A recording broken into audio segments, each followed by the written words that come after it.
श्री महावीर वैभवं श्री रघुवीर गद्यम्। श्रीमान् वेङ्कटनाथार्यः कवितार्किककेसरी वेदान्ताचार्यवर्यो मे सन्निधत्तां सदा हृदि। जयत्याश्रितसन्त्रासध्वान्तविध्वंसनोदयः प्रभावान् सीतया देव्या परमव्योमभास्करः। जय जय महावीर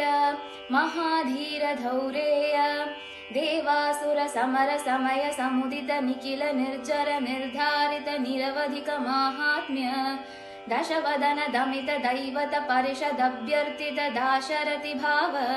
दिनकर कुल कमल दिवाकर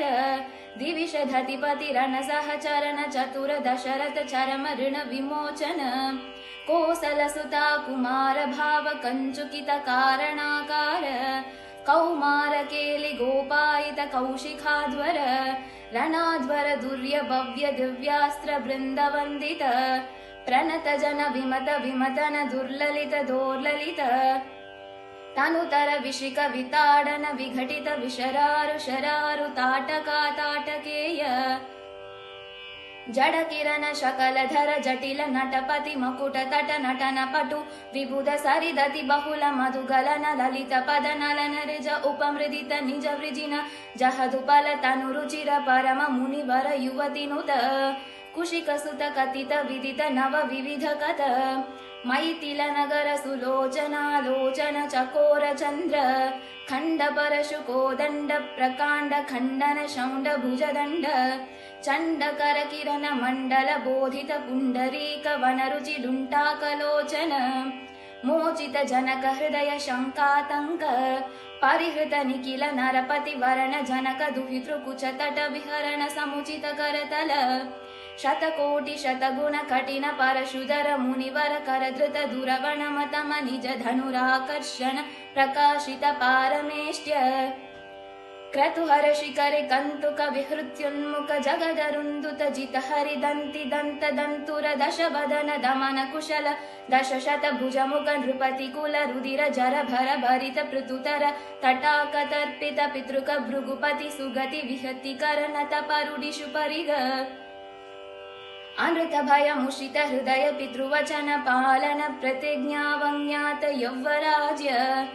निषादराज सौहृद सूचित सौशील्य सागर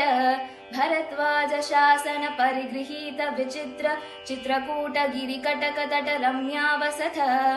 अनन्य शासनीय प्रणत भरत मकुट तट सुघटित पादुकाग्राभिषेक निर्वर्तित सर्वलोक योगक्षेम पिशित रुचि विहित दुरित वलमतन तनय बलिभुगनुगति सरबस शयन तृण शकल परिपतन भय चकित सकल सुर मुनिवर बहुमत महास्त्र सामर्थ्य द्रुहिण हर वलमतन दुरारक्ष शरलक्ष दंडका तपोवन जंगम पारिजात विराद हरिण शार्दूल विलुलित बहुफल मक कलम रजनिचर मृग मृगयारंभ संभृत चीर भृदनुरोध त्रिशिर शिरस्तृतय तिमिर निलास वासर कर दूषण जलनिधि शोषण तोषित ऋषिगण घोषित विजय घोषण करतर करतरु कंडन चंड पवन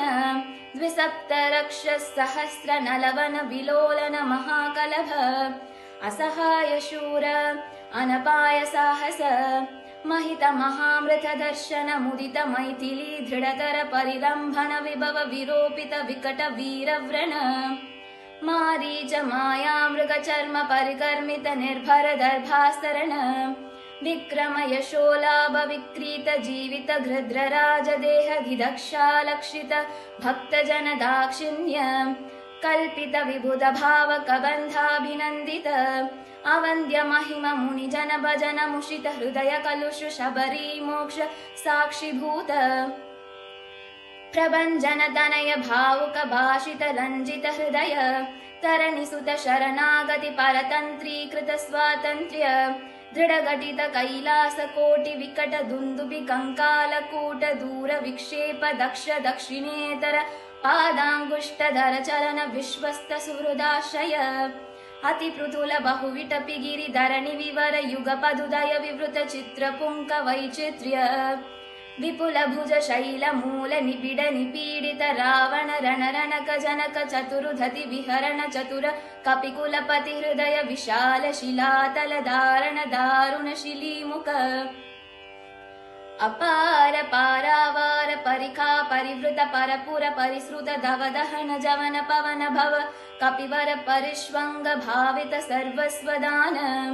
अहित सहोदर रक्ष परिग्रह विसंवादि विविध सचिव विस्रंभन समय संरंभ समुज्रंबित सर्वेश्वर भाव सकृत् प्रपन्न जन संरक्षण दीक्षित वीर सत्यव्रत प्रतिशयन भूमिका भूषित पयोधि पुलिन प्रलय शिखि परुष विशिक शिखा शोषिता कूपारवारिपूर प्रबल रिपु कलह कुतुक चटुल कपिकुल करतल तूलित हृतगिरि निकर साधित सेतुपथ सीमा सीमंतित समुद्र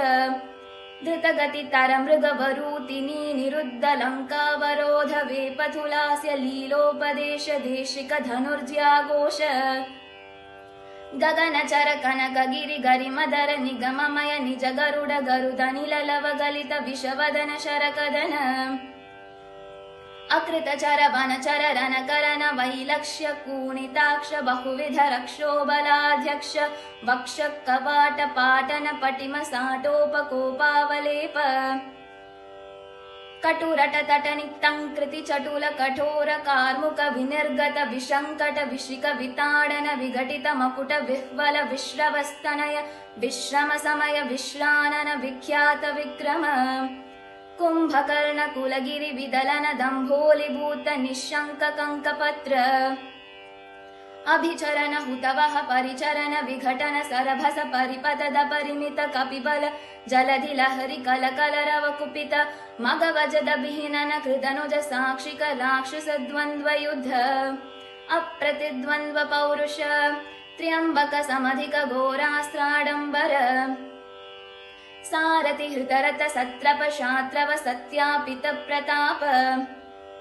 शीतशर कृत लवन दशमुख मुख दशक निपतन पुनरुदय दर गलित जनित दर दरल हरिहय नयन नलिन वन रुचिक चित कतल निपतित सुरतरु कुसुम वितति सुरभितर तपत अखिल जगदधिक भुज बल वर बल दशलपन लपन दशक लवन जनित कदन परवश रजनिचर युवति विलपन वचन सम विषय निगम शिखर निकर मुकर मुख मुनि वर परिपणित अभिगत शतमक हुतवह पितृपति निर्वृति वरुण पवन धनद गिरीश प्रमुख सुरपति नुति मुदित अमितमति विधि विदित कथित निज विभव जलधि पृषतलव विगत भय विबुध परिबृढ विबोधित वीर शयन शायित वानर पृतनौग स्वसमय विघटित सुघटित सहृदय सहधर्मचारिणीक विभीषण वशं वदीकृत लंकैश्वर्य निष्पन्न कृत्य कपुष्पित रिपुपक्ष पुष्पकर बसगति गोष्पदीकृत गगनार्णव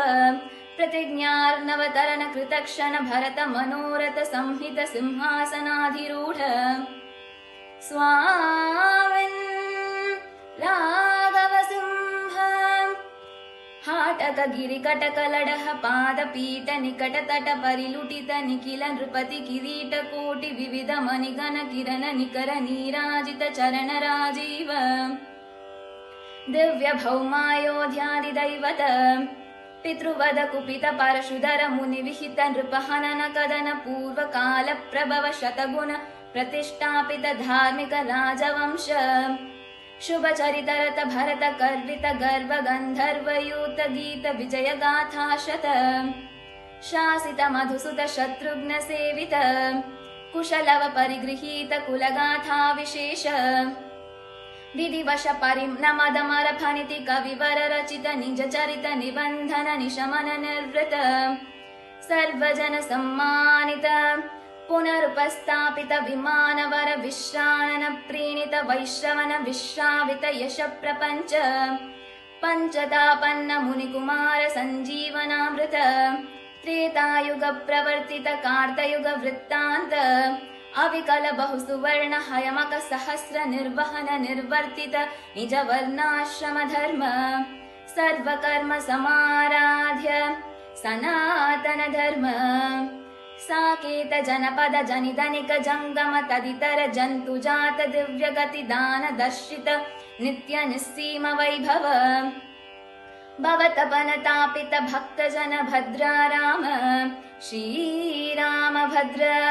नमस्ते पुनस्ते नमः नमस्ते पुनस्ते नमः